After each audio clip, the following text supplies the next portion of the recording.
Hey everybody, welcome back to Tim Travels. It's your host Terry.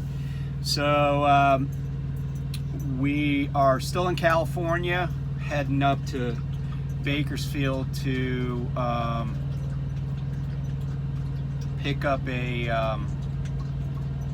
not Bakersfield, I'm sorry, San Jose to pick up a load. We just left Bakersfield. But I wanted to tell you a little bit about where we've been the past couple of days. So last night and most of yesterday we were in Tehachapi, California, which is between Bakersfield and like Barstow. And it's on the 58, I think.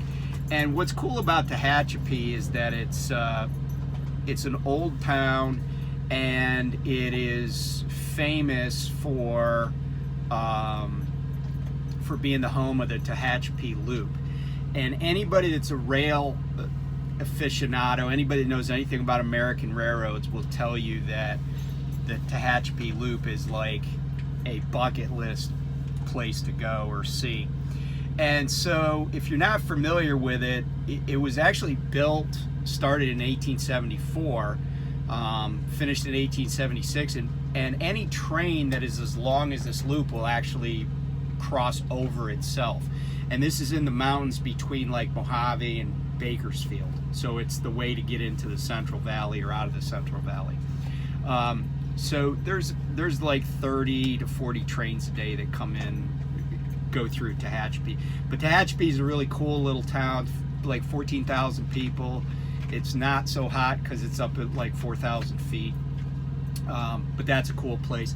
The other thing I wanted to mention is Bakersfield. I know Bakersfield sometimes gets a bad rap, but you know, any town that's got a street named after Buck Owens and a street named after Merle Haggard, although I don't know that Merle Haggard Street or Boulevard is technically in Bakersfield, and I'm sure Dwight Yoakam's bouncing around somewhere there. So I'd never been to Bakersfield, so it was kind of fun to just go through there. But we're heading up to San Jose. You know, that's what we got going on today. Real quick, another crazy ass liberal, Alabama Governor Kay Ivey, came out today and said that unvaccinated people are the problem with the latest explosion of COVID. So there you go, another liberal hack, just, you know, bad-mouthing people that don't get vaccines. So a little update on what I'm going to be up to. It's kind of a good news, bad news thing. The good news is that probably within the next, 3 weeks, I'm going to start training. Probably start out with just TNT students, or a TNT student. That's the good news. The bad news is I can't have Beatrice on the truck when I'm training. So she and I haven't really talked much about it. She's not ready for that right now, probably because she's eating. But yeah, so I'm not scheduled to be home until like the third week of August. But I think my wife said she would meet me somewhere and get B off the truck so I could start doing some training. I got this load from San Jose is going over to Wilmington, Illinois, which is right near Joliet, and I had a delivery over there, I don't know, week and a half, 2 weeks ago. I can't remember. So anyway, that's what we're up to today. We'll come back and give you a little report on anything that's like super interesting. By the way, and this is kind of an interesting safety thing. So when I was in Nebraska week and a half ago, I had a trailer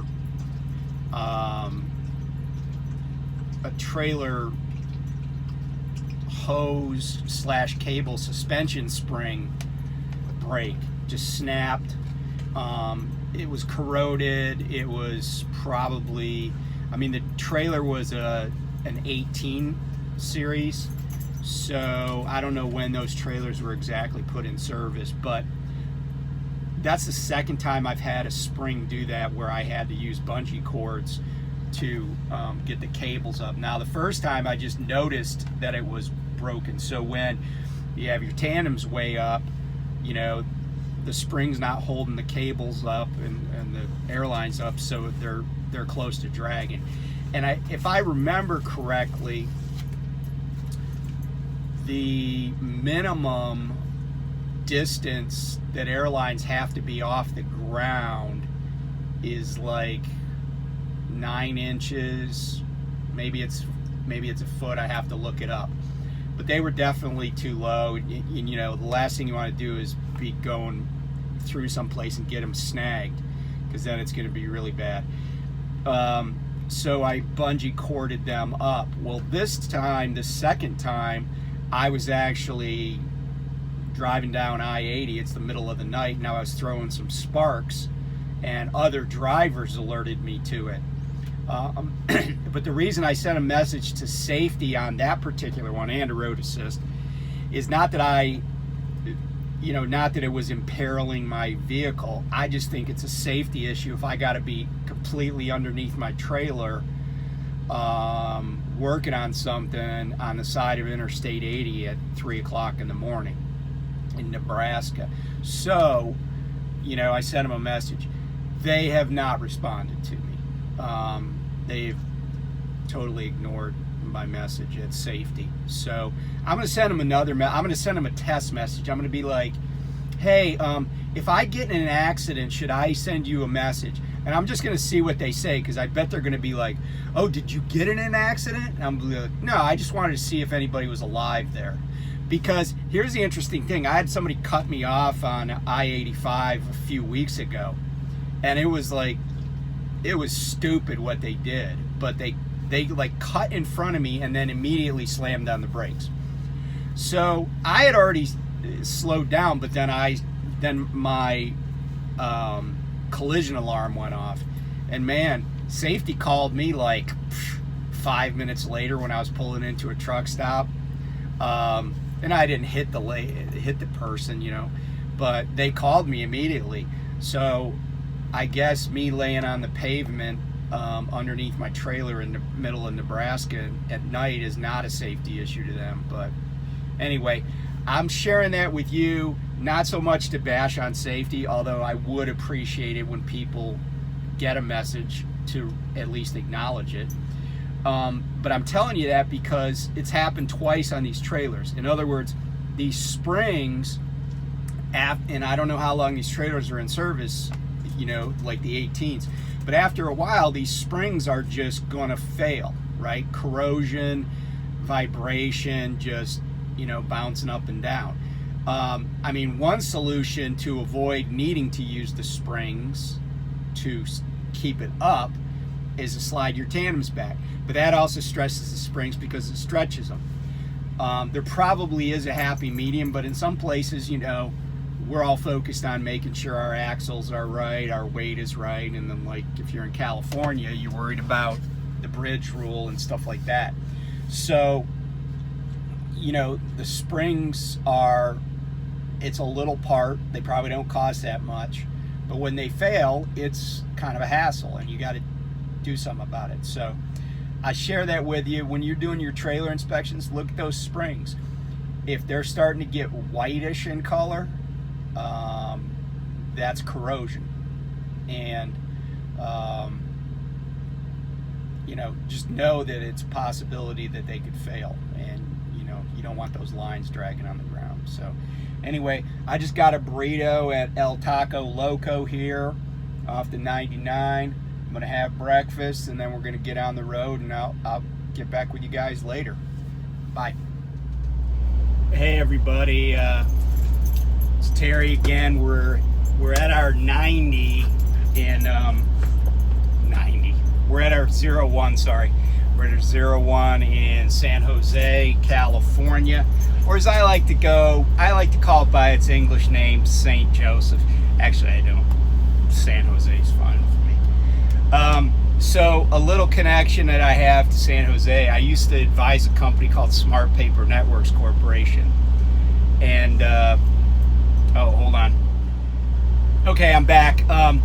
So the dude that works here, very cool, did something I respected. He asked me if he could put a lock on my trailer airline. So that was cool. So I just got out and made sure that the airline was hooked. Yeah, so we're here in San Jose. So a little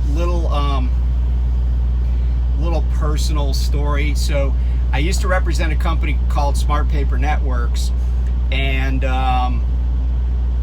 their CEO lived right near San Jose in Los Gatos, and there were some other board members that lived in this South Bay area around San Jose. But one of the people that was on the board of directors of that company didn't live here, but he had gone to college at San Jose State. And his name is Joe Trippi.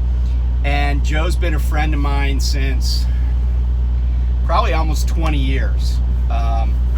And he went to San Jose State. He has a podcast called That Trippi Show. He's also been a contributor or person that's been on Fox News. He was on Fox News for a number of years. He used to always get put opposite like Karl Rove. And I think he's now been on NBC recently. He runs a media company. He's a political operative, whatever you want to call it. He's run tons of political campaigns, both in the United States and in foreign countries, in democracies overseas. And he's just he's a cool guy. He and his wife have like a horse rescue out on the Eastern Shore of Maryland. And I consider him a good friend and a mentor.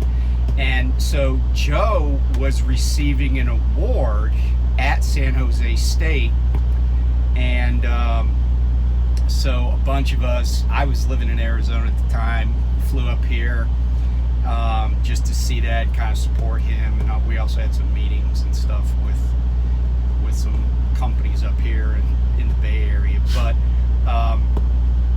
so anyway, that's one of my San Jose stories.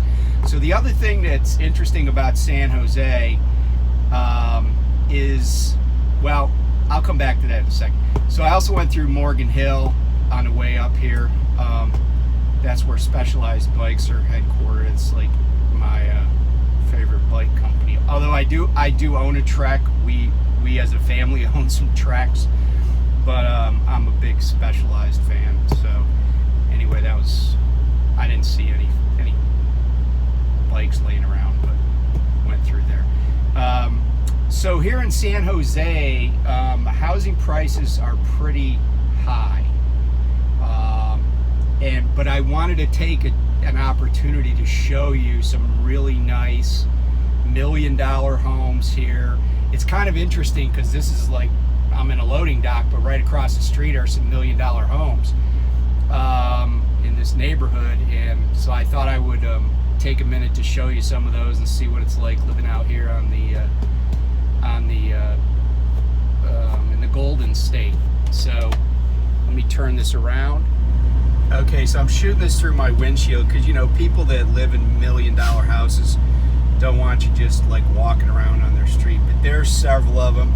There's a nice rancher there. Looks like it might be worth maybe a little more than $1 million. If they got a basement, a little bit more. Solar panels probably adds $50,000 in value. So again, a neighborhood of $1 million homes here in San Jose. So if you're wondering why I think those are $1 million homes, I didn't check the tax records. I didn't even do a Zillow search. But here's a number that just like staggers me. Even though I used to do a lot of real estate when I was practicing law, but the median home price. So this is just the middle, right? The median home price in the fourth quarter of 2020 in San Jose was $1,225,000. $1,225,000. For the first quarter of this year and the second quarter, and we're actually just into the third quarter, it wouldn't surprise me that number's well over 1.25 million, but probably it might even be approaching like, or I said 1.25 million, maybe even 1.5 million at this point. So, and just to give you an idea, in America, in the United States, the median home price is a little over 60 grand. So you got to ask yourself, are the homes here in San Jose more than 20 times more valuable? Well, the answer is yes and no, right? Like, it's the market, right? It's the law of supply and demand. But, you know, is the market here like so ridiculous that, you know, no mortal can live here?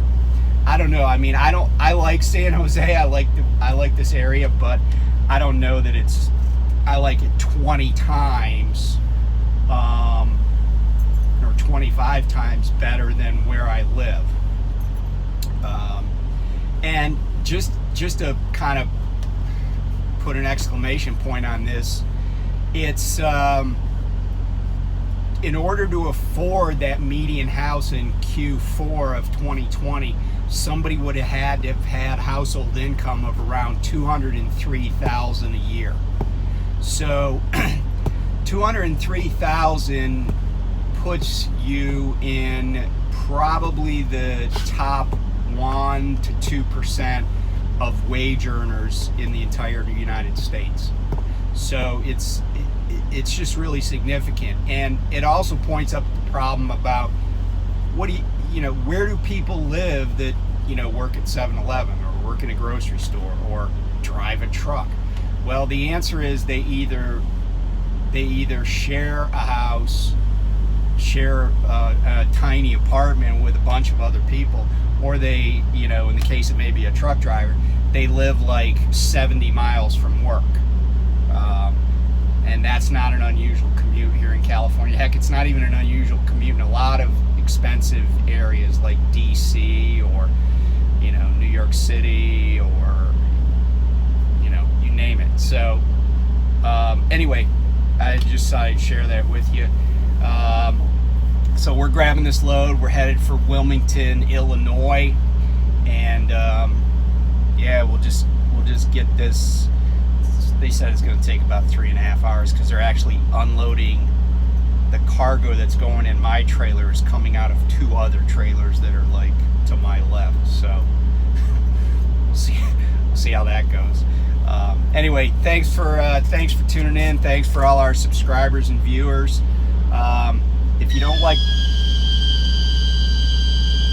that is the truck next door to me, because it did it earlier. That's the sound it makes when he pulls out from under a trailer. Anyway, thanks for tuning in, and we will catch you next time on Tim Travels. Bye.